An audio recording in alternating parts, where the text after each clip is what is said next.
Hi friends, welcome back Ranju's kitchen. ഞാൻ കുറച്ച് ഇടവേളയ്ക്ക് ശേഷമാണ് ഇന്നൊരു വ്ളോഗാണ് എടുക്കുന്നത്. അപ്പം ഞാൻ പ്രധാന വേഷം ചെയ്ത സ്പർശനം എന്ന ഒരു കോവിഡിനെ ബേസ് ചെയ്തിട്ടുള്ള ഒരു നല്ല മെസ്സേജിൻ്റെ ഒരു ഷോർട്ട് ഫിലിം ചെയ്തിട്ട് നിൽക്കുകയാണ്. വളരെയധികം സന്തോഷമുണ്ട്. അത് നമ്മുടെ ഈ മാസം 22-ാം തീയതി ഓറഞ്ച് മീഡിയ വഴി മലയാള സിനിമയിലെ പ്രമുഖരായ നടീനടന്മാരുടെ പേജിലാണ് റിലീസ് ചെയ്തത്. എല്ലാവരും കാണണം.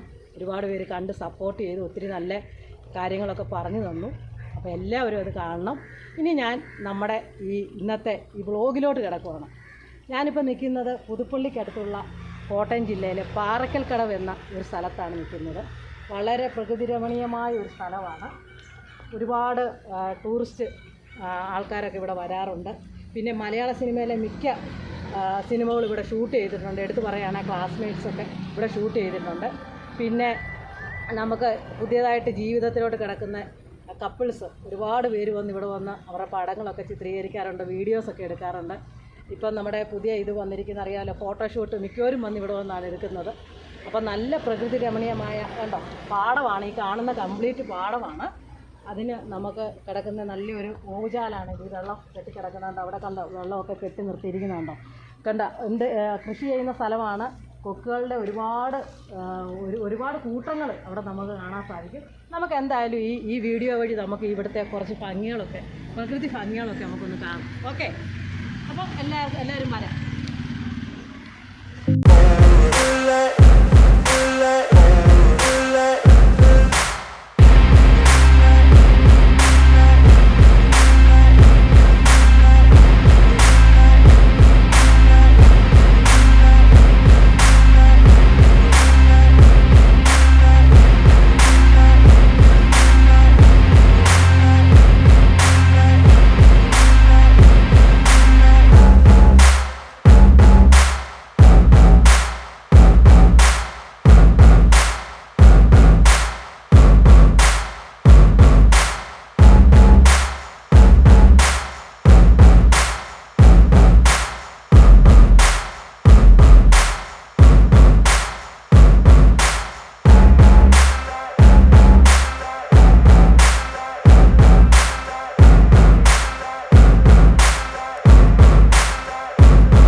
അറ്റ്മോസ്ഫിയറാണ് ഇവിടെ കിട്ടുന്നത്. നല്ല രസമാണ് കാണാൻ, പറഞ്ഞാലും തീരത്തില്ല.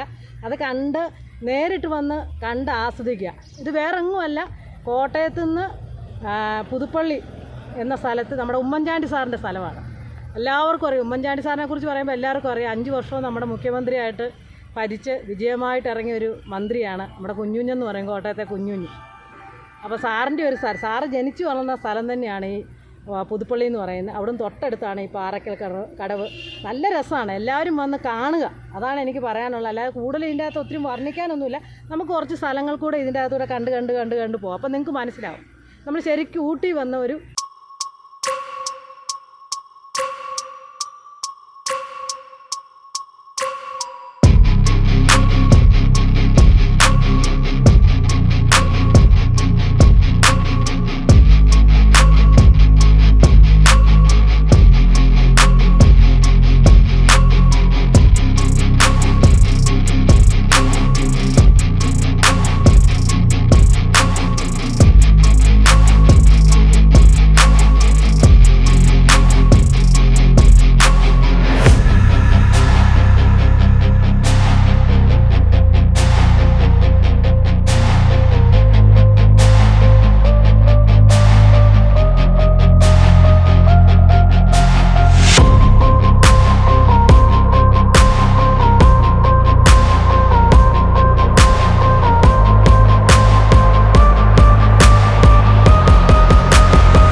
നോക്കുവാണ്. കാരണം ഇവിടെ ഇപ്പോൾ ഒത്തിരി ആൾക്കാരുള്ളത് കേട്ടോ.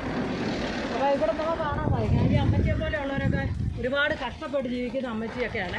അപ്പോൾ ഇവർക്ക് ഇപ്പോൾ ഈ ഇവിടെ വലിയ എന്താ പറയുക ടൂറിസ്റ്റുകളൊന്നും വരാത്തതുകൊണ്ട് അവർക്ക് കച്ചവടമൊക്കെ വളരെ മോശമാണ്. നമ്മുടെ അറിയാം ഇപ്പോഴത്തെ സിറ്റുവേഷൻ കൊണ്ടാണ്. ഒത്തിരി പേര് നേരത്തെ എന്നൊക്കെ പറഞ്ഞു കഴിഞ്ഞാൽ ഇവിടെയൊക്കെ ഒരുപാട് കടകൾ ഐസ്ക്രീംകാർ അങ്ങനെയുള്ളവരൊക്കെ ഉണ്ടായിരുന്നു. പക്ഷേ ഇപ്പോഴത്തെ ഇതിൽ അവരെപ്പോലെയുള്ള ഒരുപാട് പേര് കഷ്ടപ്പെട്ടാണ് ജീവിതം. നമുക്കെല്ലാം മനസ്സിലാവും. നമ്മൾ പല സ്ഥലങ്ങളിൽ പോകുന്നവരാണ്. അപ്പോൾ ഞാനിപ്പോൾ ഇവിടെ വന്നുകൊണ്ട് എടുത്ത് പറയുന്നതേ ഉള്ളൂ. അമ്മച്ചി എത്ര നാളായി ഇവിടെ കച്ചവടം? എത്ര? 26 വർഷമായി അല്ലേ? ഇപ്പം എങ്ങനെയുണ്ട് അമ്മച്ചി കച്ചവടം? ആൾക്കാരൊന്നും വരുന്നില്ല. അമ്മച്ചിയുടെ വീട് ഇവിടെ അടുത്ത് തന്നെയാണോ? ഓക്കെ. ഇവിടെയൊക്കെ നേരത്തെ ഒത്തിരി കടയൊക്കെ ഇല്ലായിരുന്നോ? പിന്നെ ഐസ്ക്രീംകാർ അങ്ങനെയൊക്കെ ഉണ്ടായിരുന്നല്ലേ? ഇപ്പം ആൾക്കാരുണ്ടോ? വരുന്നുണ്ടോ? കുറവായി, തീരെ കുറവാണ്. അമ്മച്ചിയുടെ പേരെങ്ങനെ? ചെല്ലം. ഇവിടെ അടുത്ത് തന്നെയാണോ? ആ, എല്ലാം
പുതുപ്പള്ളി പള്ളിയുടെ വാതിക്കലാണ് എത്തിയിരിക്കുന്നത്. ഇവിടെ ധാരാളം തട്ടുകടകളും കാര്യങ്ങളും ഒക്കെ ഉണ്ട്. ഒരുപാട് ആൾക്കാർ ഇവിടെ വന്ന് ചായയൊക്കെ കുടിക്കുന്ന സ്ഥലമാണ്. പിന്നെ പ്രത്യേകിച്ച് പറയുകയാണെങ്കിൽ നമ്മുടെ ഈ ഫയ്യ തട്ടുകടയെക്കുറിച്ച് നമ്മൾ പറയാം. കാരണം നമ്മുടെ ജോണി ആൻ്റണി സാറിൻ്റെ ഡയറക്ഷനിൽ കുഞ്ചാക്ക ബോബനും ബിജു മേനോനും കൂടെ അഭിനയിച്ച സിനിമ ഇവിടെ വെച്ച് ഷൂട്ട് ചെയ്തിട്ടുണ്ട്. ഫയ്യ എന്ന് പറഞ്ഞ പറ്റിക്കടയാണ്. നമുക്ക് അങ്ങോട്ട് ഓരോ ചായ കുടിക്കണ്ടേ.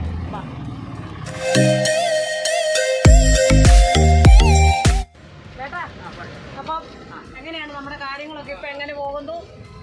ഇപ്പം എങ്ങനെയുണ്ട് കച്ചവടമൊക്കെ? എങ്ങനെയുണ്ട്? നേരത്തെ പോലെ ഉണ്ടോ? നേരത്തെ പോലെ കച്ചവടം ഒത്തിരി കുറവാണ്. വളരെ കുറവല്ലേ?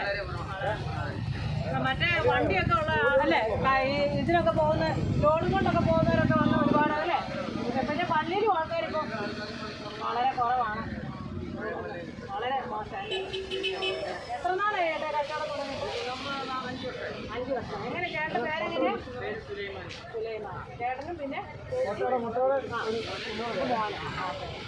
എത്ര മണിയാകുമ്പോൾ ഇപ്പോൾ കട സ്റ്റാർട്ട് ചെയ്യുന്നത്? രാവിലെ 11 മണിക്ക് 11 മണിയാകുമ്പോൾ തുടങ്ങും. വൈകുന്നേരം എത്ര മണി വരെയാണ്? ഓക്കെ. അപ്പോൾ എല്ലാം നമുക്ക് ഈ കൊറോണയിൽ നിന്നൊരു മോചനം കിട്ടാൻ നമുക്ക് പ്രാർത്ഥിക്കാം. അപ്പോൾ ഗൈസ്, നമ്മൾ കേട്ടല്ലോ ഒരുപാട് കച്ചവടമൊക്കെ ഉണ്ടായിരുന്ന ഒരു കടയാണ്. പിന്നെ പറയേണ്ട കാര്യം, നമ്മുടെ പള്ളിയുടെ അടുത്തായതുകൊണ്ട് ഇഷ്ടമായൊരു കച്ചവടം. വണ്ടിയും കൊണ്ടൊക്കെ ലോഡും കൊണ്ട് പോകുന്ന ആൾക്കാരൊക്കെ വന്ന് ഒരുപാട് ആൾക്കാർ ഇവിടെ വരുന്നതാണ്. പക്ഷേ ഇപ്പോഴത്തെ സിറ്റുവേഷനിൽ അവർക്ക് കച്ചവടമൊക്കെ വളരെ കുറഞ്ഞിരിക്കുന്നതെന്നാണ് പറയുന്നത്. ഇവിടെ നിന്നാണോ വളരെ സ്ഥിരം കഴിക്കുന്നോ? ആണോ? അങ്ങനെയാണ്. അല്ലേ? അതെ, ഒരുപാട് പേര് വന്ന് അറിഞ്ഞു കേട്ട് വന്ന് കഴിക്കുന്നുണ്ട് അല്ലേ? ചേട്ടനൊക്കെ ഇവിടുന്ന് തന്നെയാണ് കഴിക്കുന്നത്. പിന്നെ ഈ ചായക്കട തന്നെയല്ല, അവിടെ വെള്ളത്തിൻ്റെ എല്ലാ കടകളും ഉണ്ട് അല്ലേ? ഇപ്പോൾ ഒരു നല്ല മഴ പെയ്തേച്ച് നിൽക്കുന്ന ഒരു അന്തരീക്ഷമാണ്.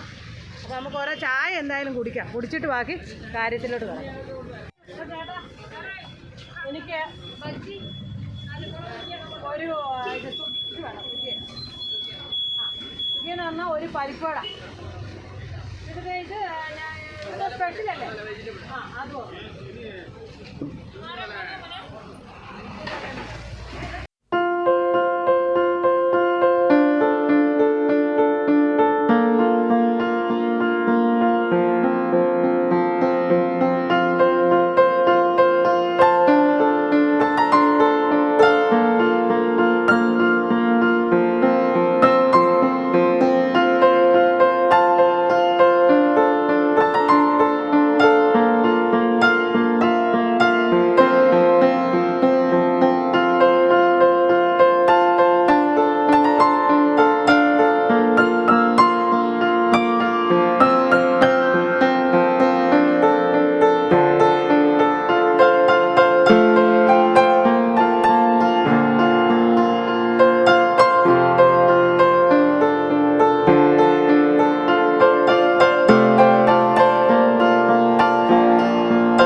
നമ്മളിപ്പോൾ പുതുപ്പള്ളി റോഡ് അങ്ങാടിയിലാണ് നിൽക്കുന്നത്. നമ്മളിപ്പോൾ ഇവിടെ കടയിലൊക്കെ എല്ലാം കണ്ട് കാര്യങ്ങളൊക്കെ മനസ്സിലാക്കി.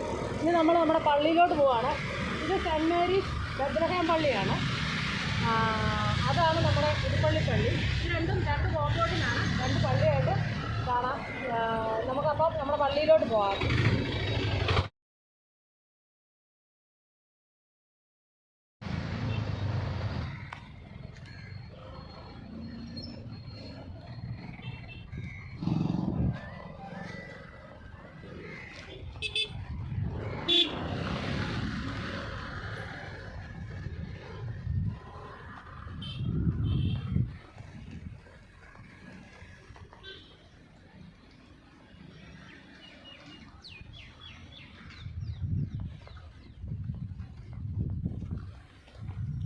അതൊക്കെ അങ്ങ് നടന്നു പോകുന്നതായിട്ട് കേട്ടോ.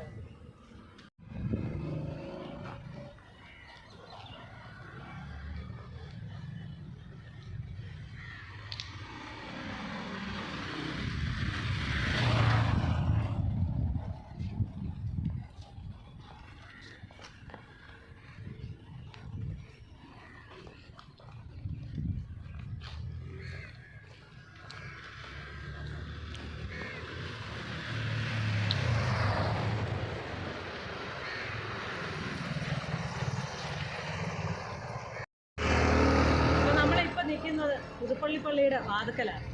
കണ്ടോ, ഈ പള്ളിക്ക് ഒരുപാട് കഥകളുണ്ട്. ചരിത്രപ്രസിദ്ധമായ ഒരുപാട് എന്താ പറയുക നോയമ്പുകളും കാര്യങ്ങളും ഒക്കെ എടുത്ത് ഒരുപാട് വിശ്വാസികൾ വന്നു പോകുന്ന ഒരു പള്ളിയാണ്. നമ്മുടെ മനസ്സ് വിചാരിച്ച ഒരു കാര്യം നമ്മൾ സാധിക്കാൻ വേണ്ടി മെഴുകുതിരി കത്തിക്കുന്നു. അത്ര വലിയ വിശ്വാസത്തിലാണ് ആൾക്കാരിവിടെ മെഴുകുതിരി കത്തിക്കുന്നത്. പിന്നെ നമ്മുടെ ഉമ്മൻചാണ്ടി സാറിൻ്റെ കൂടെ ഇടവകയായിട്ടുള്ള ഒരു പള്ളിയാണിത്. ഗീവർഗീസ് പുണ്യാളൻ്റെ നാമമാണ് ഇവിടെ ഉള്ളത്. പിന്നെ നമുക്കറിയാം മണർകാട് പള്ളി, കോട്ടയം മണർകാട് പള്ളിയിൽ നമ്മൾ എട്ടുനോയമ്പ് എടുക്കുന്നു. ആ കൂട്ടത്തിൽ തന്നെ നമ്മളെ വിശ്വാസികൾ ഈ പള്ളിയിലും വന്ന് എട്ടുനോയമ്പ് എടുക്കാറുണ്ട്, എട്ടുനോയമ്പ് വീടുന്നുണ്ട്. ഒരുപാട് കാര്യങ്ങളുള്ള ഒത്തിരി വിശ്വാസമുള്ളൊരു പള്ളിയാണിത്. നമുക്ക് പള്ളി ഇപ്പോൾ കൊറോണ കാരണമാണ് ആൾക്കാർ വളരെ കുറവാണ്. പള്ളിയുടെ നോക്കിക്കാണാൻ ഒരുപാട് ഒത്തിരി വെറുതെ ഉറങ്ങിക്കിടക്കുന്ന ഒരു ഇതിലാണ് ആ പള്ളി കിടക്കുന്നത്. അപ്പോൾ ഇപ്പോഴത്തെ ഒരു സിറ്റുവേഷൻ കൊണ്ടാണ് ആൾക്കാരും വരാത്തത്. അപ്പോൾ മുന്നോട്ട് നമുക്ക് ഒരുപാട് ആൾക്കാരെ കാണാം. ഇനിയും നമുക്കിവിടെ ഒന്ന് ഷൂട്ട് ചെയ്യണം. അന്ന് നമുക്ക് പ്രാർത്ഥിക്കാം, എല്ലാവരെയും കാണാൻ സാധിക്കണം, പള്ളിക്കകം എടുക്കാൻ സാധിക്കണം എന്നൊക്കെ പ്രാർത്ഥിക്കാം. ഇപ്പോഴത്തെ ഒരു സിറ്റുവേഷൻ കൊണ്ട് നമ്മൾ പള്ളിക്കകത്തൊന്നും കയറാൻ സാധിക്കുന്നില്ല. പിന്നെ നമുക്ക് പള്ളിയുടെ കുറച്ച് ചുറ്റുവട്ടവും കാര്യങ്ങളൊക്കെ നമുക്കൊന്ന് കാണാം.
പള്ളിയിൽ ആൾക്കാരൊക്കെ വരുന്നുണ്ടോ?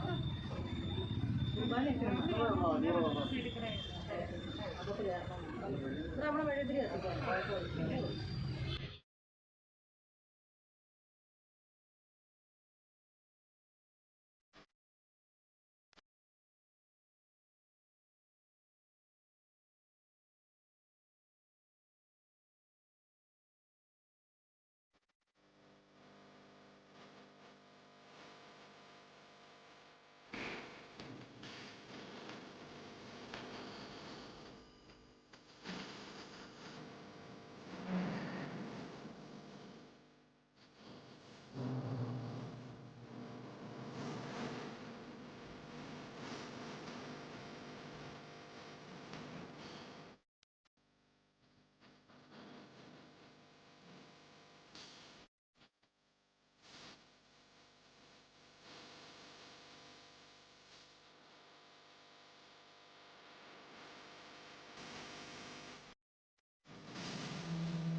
ഗൈസ്, അങ്ങനെ നമ്മുടെ ഇന്നത്തെ വ്ളോഗ് ഇവിടെ തൽക്കാലമായിട്ട് നമ്മൾ പോവുകയാണ്. അപ്പോൾ ഇന്ന് ഒരുപാട് സന്തോഷം എനിക്ക് തോന്നുന്നു. കാരണം ഇത്രയും നല്ലൊരു സ്ഥലമൊക്കെ നിങ്ങളെ കാണിച്ചു തരാൻ പറ്റി. ഇവിടെ കോട്ടയത്ത് ഇങ്ങനെയുള്ള ഇത്രയും നല്ല സ്ഥലങ്ങൾ, ഇനി ഒരുപാട് സ്ഥലങ്ങൾ നമ്മുടെ പരിചയപ്പെടുത്താനായിട്ട് കിടപ്പുണ്ട്. അപ്പം തൽക്കാലം നമുക്ക് ഇന്നത്തേക്ക് പോകാം. അടുത്ത ഇതുപോലെ നല്ലൊരു സ്ഥലം നമുക്ക് വീണ്ടും എല്ലാവരെയും പരിചയപ്പെടുത്തുന്നതായിരിക്കും. ഇതുവരെ എല്ലാവരും എനിക്ക് തന്ന സപ്പോർട്ട് ഇനിയും തരണം. എൻ്റെ ചാനൽ കാണാത്തവർ കാണണം, സബ്സ്ക്രൈബ് ചെയ്യണം. പിന്നെ ഞാൻ പ്രത്യേകിച്ച് ഒന്നുകൂടെ പറയുകയാണ്, നമ്മുടെ ഷോർട്ട് ഫിലിം എല്ലാവരും കാണണം. ഓറഞ്ച് മീഡിയയിൽ കൂടെ തന്നെ കാണണം. സ്പർശനം എന്നാണ് നമ്മുടെ ഷോർട്ട് ഫിലിമിൻ്റെ പേര്. നല്ലൊരു ടീമാണ് വർക്ക് ചെയ്തിരിക്കുന്നത്. അപ്പോൾ എല്ലാവരും കാണണം, എല്ലാവരും സപ്പോർട്ട് ചെയ്യണം. ഒരുപാട് നന്ദിയോടുകൂടി നമുക്കിനി വീണ്ടും കാണാം. നിങ്ങളുടെ സ്വന്തം രഞ്ജു.